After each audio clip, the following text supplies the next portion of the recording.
走入周末将开展的星轨任务出发，福卫8号特展，各种太空科技的展示让人大开眼界。还是支援了我们一个6:1的那个结构。那在这个结构里面呢，我们就会可以看得到，在福卫8号上面的几个主要的构造，在这里面我们都可以看得很清楚，包含到插背的天线，然后呢这个很厉害的照相机，然后呢成大的科学筹展，在这个上面我们就可以看得非常的清楚。透过策展人介绍，让人更了解太空科技中心的任务是什么，卫星是如何运作。福卫8号这是台湾3期计划的星系当中的第1枚成员发射，算是一个很重要的开始。那在这次的特展当中呢，我们展示了福卫8号整个星系的发展，然后卫星，还有包含到它的科学，因为这次的科学筹展是由成功大学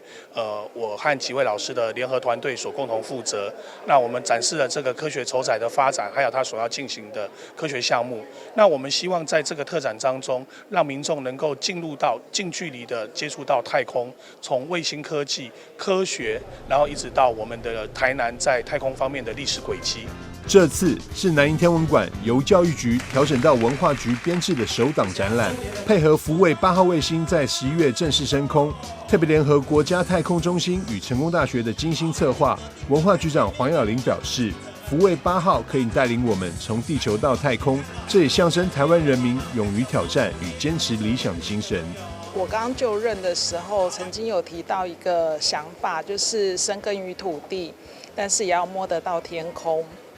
那也正好10月1号，天文馆正好编制上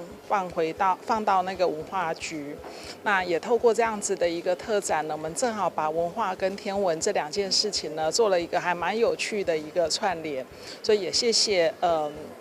天文领域的专家们。那透过你们的努力，然后让我们的想象可以从地球到太空。协助策展的国家太空中心副主任朱崇慧表示，福卫8号带着精细照相机，肩负观测气候变迁、环境变化与灾害监测的重要任务，展现科技与文化交织的价值。太空中心起运的时候，那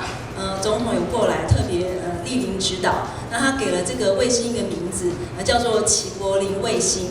那它主要的期许就是说，我们这颗卫星能够跟祈导演的心愿一样，用影像来守护台湾。那从更高的地方，从太空来守护台湾。这次展览结合教育推广、学术研究与科技应用，民众透过展区介绍以及多媒体互动设计，让观众理解太空科技其实与日常生活、环境保护相互关联。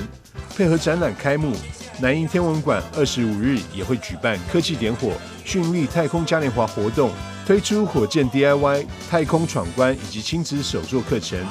天文馆欢迎民众一起来探索太空的奥妙与趣味。台南新闻张硕维采访报道。